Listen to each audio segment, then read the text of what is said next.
Hola, pollitos. Bueno, mis queridos pollitos enjaulados, lo anterior que estábamos viendo era el romanticismo. El romanticismo que se da en la segunda mitad del siglo XIX en México. ¿Y qué pasa durante ese tiempo? Pues tuvimos la invasión francesa, el imperio de Maximiliano de Habsburgo y Carlota de Bélgica, luego llegó Juárez y mandó matar a Maximiliano, se restauró la República, Benito Juárez fue presidente hasta que se murió y si no se hubiera muerto seguiría siendo presidente. Luego hubo una guerra de yo tengo el poder, yo tengo el poder, yo tengo el poder, yo tengo el poder, y terminó ganando Porfirio Díaz y se da el porfiriato. Eso ya conocemos más o menos y ya pasaron historia conmigo. En el Inter, artísticamente, lo que tocaba era el romanticismo que buscaba qué era lo nacional, que nos hacía diferente a los demás países. Pero el romanticismo se da principalmente en el teatro y en la poesía. Cuando hablamos de la novela y el cuento, hablamos del realismo. El realismo proviene también de Europa, porque prácticamente todas nuestras corrientes literarias provienen de Europa, y buscaba exaltar lo nacional contra lo extranjero, plasmar realmente cómo era la vida en México o en donde quiera que estuviéramos con el realismo, y de eso se trataba, de explicar el mundo tal y como era realmente. Para la segunda mitad del siglo XIX, en 1850 por ahí, hubo una verdadera boom en la producción de novelas. Todo el mundo escribía novelas. Esta novela del periodo romántico es novela realista o también llamada novela costumbrista. Trata de retratar la vida tal y como es, retrata la sociedad, a los personajes que habitaban en México y que pululaban por ahí, el paisaje mexicano, las costumbres y la forma de ser de los mexicanos, o sea, tal y como era la vida, ¡fup! Aventarla dentro de la novela. Por cierto, eran unas novelas gordotototas, gordotototas, gordotototas. La idea de la novela realista proviene de España, ya lo habíamos dicho, no todo viene de México.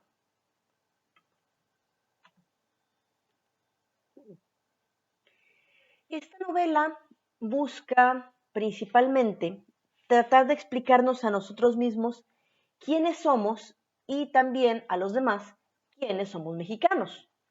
Es para decirle al mundo y a nosotros mismos, esto es México, según ellos.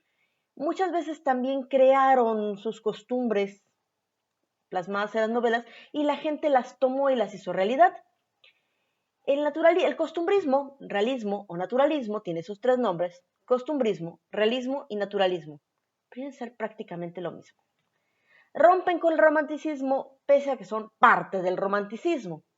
Ya no hablan de la imaginación, de las hadas, de lo pintoresco y todo eso, sino que se van a representar objetivamente la realidad. Tal y como es, ellos la ponen en las novelas y en los cuentos. Esto inicia, sobre todo en la pintura, que está influida por la fotografía. La fotografía nos muestra las cosas tal y como son, y entonces la pintura trata de volverse fotográfica. En la literatura esto se da principalmente en novela, aunque también en algunos cuentos, y es una literatura que trata de dar testimonio de cómo vivían en esa época, en ese momento y en ese lugar.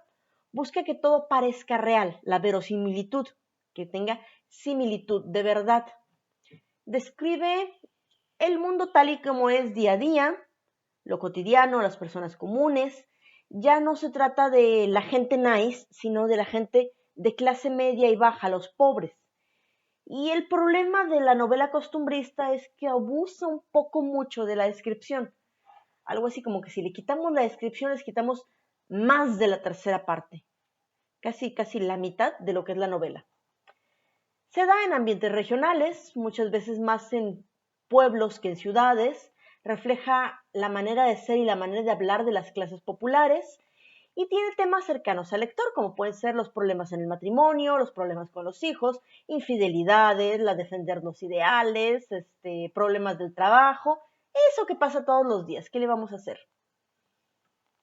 Ya habíamos hablado en el romanticismo de lo que es el cuadro de costumbres. Hablemos un poquito más porque es parte del realismo. Es un artículo muy breve, generalmente se publicaba en los periódicos, en el que describían y describían y describían y describían.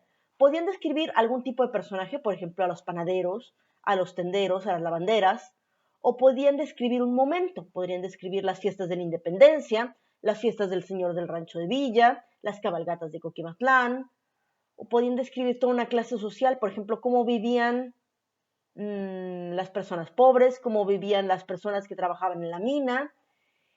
Busca resaltar lo que tiene la gente diferente y peculiar, llamar la atención sobre lo típico, lo que es costumbrista. No buscar enseñar, sino entretener, demostrarnos cómo es la vida real. Entonces describe mucho, mucho, mucho, mucho, sobre todo descripción de lo que es el paisaje. El costumbrismo buscaba reproducir fiel exactamente la realidad. Y hay veces en que se les olvida la historia y quedan simplemente con las descripciones. Únicamente la descripción, ¿qué les pasa? Buscaban tratar de explicar qué era lo mexicano, cómo éramos mexicanos, por qué éramos mexicanos, qué nos hacía distintos. Y a veces, para eso, se iban a contar historias que habían vivido en su juventud, sobre todo durante las guerras de reforma. ¿Qué características tiene esta literatura? Se daba en ambientes rústicos, ambientes pueblerinos, tenía un montón de personajes típicos. De aquí es de donde se ensalza la figura del charro mexicano. ¿Sí? Si bien en una parte importante, aquí en la novela realista hacen que el charro sea el personaje típico, el personaje arquetípico mexicano. Idealizan totalmente ya sea a los indígenas, idealizan a la mujer, idealizan a los charros, hay un montón de idealización.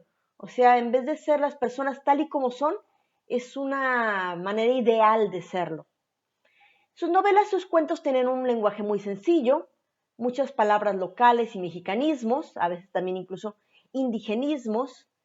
Buscaban situar a los personajes en los ambientes reales y para eso necesitaban hablar como hablaba el personaje. Eso sí, eran muy, muy, muy, muy, muy, muy extensas y en un primer momento se presentaban como novelas de folletín, en las cuales cada semana salía un capítulo en el periódico. Entonces tú comprabas tu periódico el lunes sabiendo que ahí venía un capítulo de La Quijotita y su prima. Y así cada lunes ibas a comprar tu capítulo que venía con tu periódico. ¿Ok? Los personajes de esta época tratan de describir al ser mexicano en todas sus facetas. Describir cómo son, cómo piensan, cómo hablan, cómo visten, todo, todo, todo, todo. Pero el único problema es que terminaron haciendo lo que llamamos personajes tipo. Algo así como cuando en las telenovelas ves llegar a alguien y así casi una mujer rubia, bonita, vestida de rosa, con cara angelical, y dices, esa es la buena, y el hombre fuerte se le va a enamorar de ella al final. Sí, ya sabemos cómo va a acabar el asunto. Muchas veces. Entonces los buenos son muy, muy, muy buenos, estúpidamente buenos. Los malos nunca van a cambiar y siempre van a ser malos. Y sin embargo todos son guapos, bellos y hermosos. Las mujeres son sumisas, están siempre a las órdenes de su marido. Son bellas, pero no son muy inteligentes y a menudo están en problemas y las tienen que rescatar. Los hombres son fuertes, guapos y de acción y siempre salvan a la mujer. Por cierto, en este tipo de novelas hay una pequeña dicotomía. Lo bueno siempre es bello. La protagonista, la buena, es bonita. Mientras que la antagonista, la malvada, es bonita pero tiene algo feo, algo que la fea, ya sea que cuando se pone malvada, sus ojos se vuelven crueles o se le salen arrugas o algo así, pero se afeiza. La idea era que la belleza del alma se refleja en el semblante. Y también otra cosa que tienen estas novelas es que hablaban mucho del indígena. Un indígena idealizado que es bueno, fiel, fuerte, trabajador, y casi siempre tenemos al malo que es blanco, tipo europeo, de ojos claros, y bueno, esa era la idea, que los indígenas eran buenos y los extranjeros eran malos. ¿Qué le vamos a hacer? En este tipo de novelas también es muy importante el paisaje.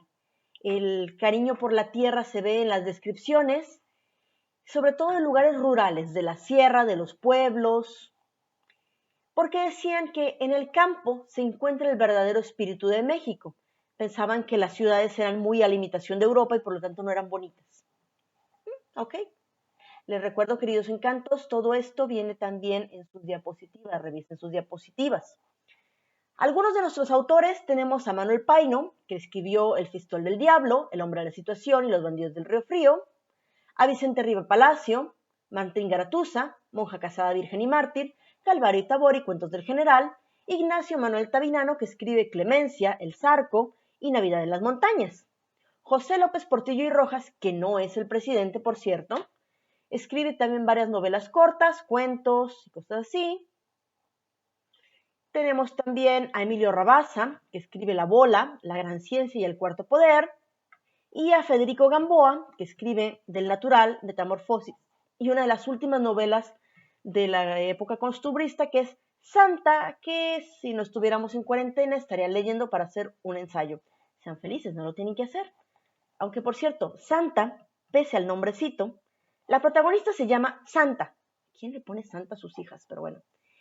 Y Santa era la única hija de una viuda, tenía 2 hermanos mayores, y conoce a un militar, el militar le habla bonito, se van un día de campo al Pedregal y pues le entrega el tesorito al militar porque el militar le jura que se va a casar con ella. Y días después el militar le dice, ¿sabes qué, Santita? Ya me voy, la tropa se va, nos vemos, pero es que me dijiste que te ibas a casar conmigo. Ay, hijita, pero es que ya nos vamos, volveré por ti algún día. Y entonces Santa pues se queda solita en su casa. Meses después, mientras está sacando agua del pozo, Santa se desmaya y cuando recupera la conciencia, está en su cama, donde la habían llevado sus hermanos, su madre está llorando, sus hermanos la miran con cara de mujer perdida y le dicen que tuvo un aborto natural, pero que como ya no era virgen y le había entregado el tesorito a otra persona, pues ya no era una chica buena y tenía que irse de la casa. Entonces Santa se va a la Ciudad de México y como prácticamente la mujer no sabe hacer nada, porque era la niña mimada de la casa y todos sus hermanos trabajaban y su mamá cuidaba de la casa, pues ¿para qué era buena? Para nada, lo único que sabía hacer prácticamente era haberse acostado con el militar, por lo tanto acaba en un prostíbulo. Y la historia de Santa es la vida de una prostituta llamada Santa. Sí, es raro. Si alguien gusta, tengo libros, se los puedo mandar. Bueno, mis queridos encantos. No, todavía no terminamos, disculpen ustedes. El costumbrismo, el realismo, como eran novelas muy simples, llenas de descripción, con una acción fácil de adaptar, fueron las primeras novelas que se llevaron al cine. Primero en el cine mudo y luego ya cuando el cine tuvo sonido, cine con sonido, y luego cuando el cine tuvo color, el cine con color. ¡Oh, vaya! Entonces, esas novelas del cine de oro, las del Pedro Infante, Jorge Negrete y todo eso, muchas estaban basadas en novelas costumbristas. ¿Qué tenemos ahí? Tenemos paisaje, tenemos el charro arquetípico, tenemos las mujeres buenas, excepto María Félix. María Félix no cuenta. Tenemos las haciendas, tenemos descripciones de cómo vivía la gente. Eso es prácticamente el cine de oro. Por cierto, hablando de Santa, fue la primera película mexicana llevada al cine. Y no, cariños, no era porno. Les juro que no es porno. Es más, pueden leer el libro y no encuentran porno ahí. Se los aseguro, lo siento. Lamento informárselos. Pero bueno, Santa fue la primera película mexicana y luego la volvieron a llevar al cine conforme iba mejorando el cine. El caso es que hicieron 5 veces la película de Santa y luego aparte la adaptaron telenovela otras 2 veces más. De hecho, la primera vez que pusieron Santa ni siquiera tenía sonido. Era la gente así. Luego se ponía negro la pantalla y salían los diálogos escritos. Y luego otra vez hablaban y hacían los gestos y luego salía el diálogo en una pantalla negra. Sí. Y bueno, esas ideas arquetípicas y un poquito costumbristas han llegado hasta las novelas del día de hoy. De hecho, si ven muchas de las historias de las novelas costumbristas, simplemente las adaptan y siguen convirtiéndolas en telenovelas. Pero bueno, mis queridos encantos, esto fue todo por el momento. Nos seguiremos viendo. Espero yo poder verlos en la tercera parcial, atormentarlos con el examen de segunda. Por favor, queridos encantos, les recuerdo, vean sus diapositivas, hagan su antología, hagan su cómic, sean felices, cuídense. Si se enferman, me avisan para decirles tarugos. No enfermen a los demás. Nos vemos, queridísimos. Los extraño. Bye. Hey.